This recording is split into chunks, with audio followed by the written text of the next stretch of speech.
हमनी के संस्कृति, हमनी के संस्कार सदा रहे हमनी के साथ। भारत के महान ग्रंथ और काव्य सब के संपूर्ण संकलन सब्सक्राइब करें तिलक।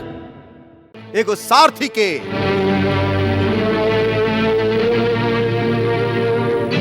हमार पिताजी के नाम है अधिरथ और माई के नाम है राधा।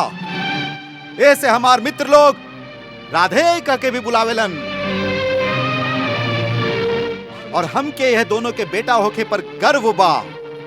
गर्व ऐसन माता पिता कोनो भाग्यशाली के ही संसार में मिलेलन।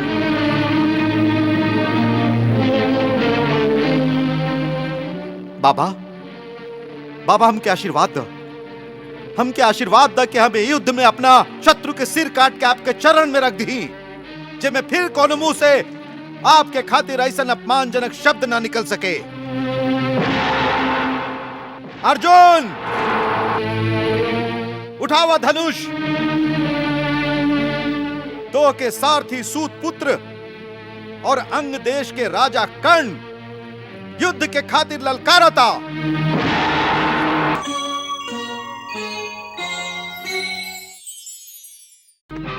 अपन पिता से अंतिम विदा लेला कर्ण, हम तैयार हैं।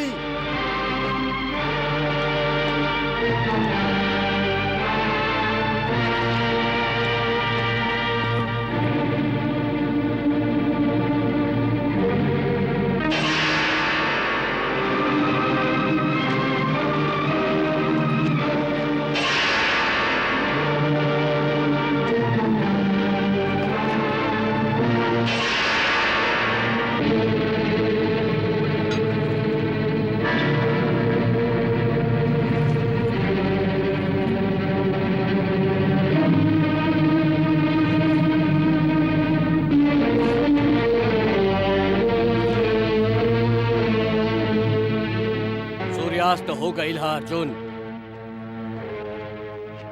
और सूर्यास्त के बाद युद्ध ना कइल जाला। ऐसे धनुष रख दा।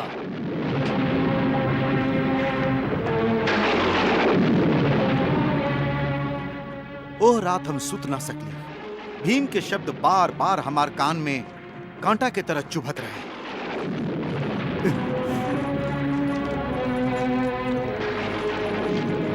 अब जा, घोड़ा के लगाम थाम के रथ चलावा, जे तोहार कुल के पेशा हा। अरे ओ सूत पुत्र, अरे तू तो अर्जुन के हाथों मरे के योग्य भी नहीं खा।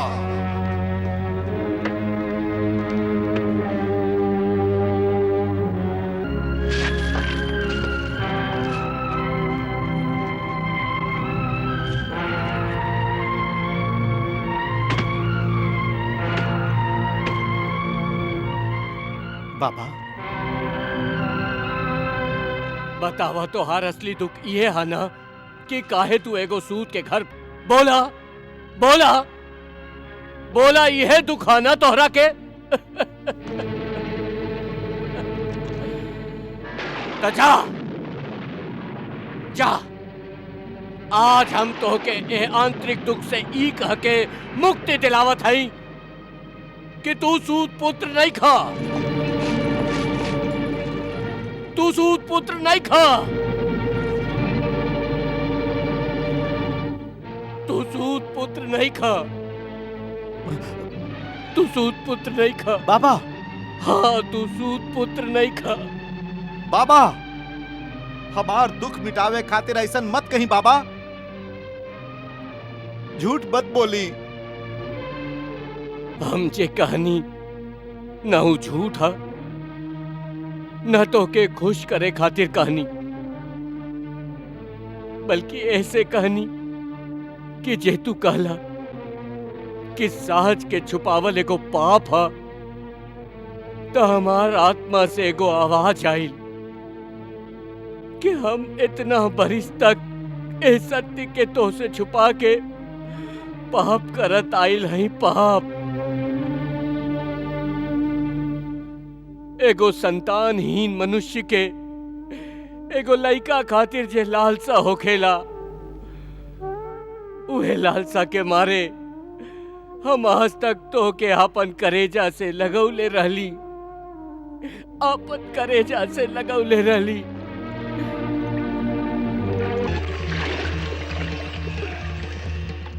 एगो लइका नदी में बहत हमके अचानक मिल गई, तो हमके ऐसन लागल कि जैसे रास्ता में पड़ल एगो अनमोल हीरा मिल गई होखे।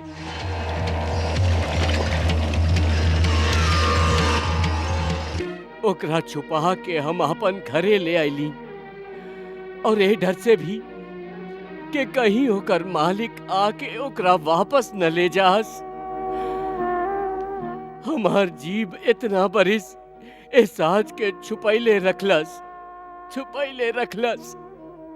हम और बाबा त साच और झूठ पर से पर्दा उठा देली,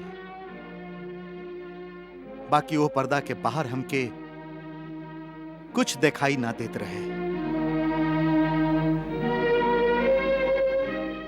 एगो शून्य रहे, खाली एगो शून्य। और वो दिन के बाद हमें संसार के महाशून्य में खोवल खोवल फिरत रहली। एक ओरी हम ही जानल चाहत रहे कि वो के माता पिता बाड़न जे हमार जन्म होते ही हमके नदी में बहा देलन, और काहे इस जाने खातिर हम रात दिन महीनों घाटी में घूमत रहली और चिल्लात रहली, केहू तो बतावे कि के है हमार माई, कहां बाड़न हमार पिता, कहां बाड़न।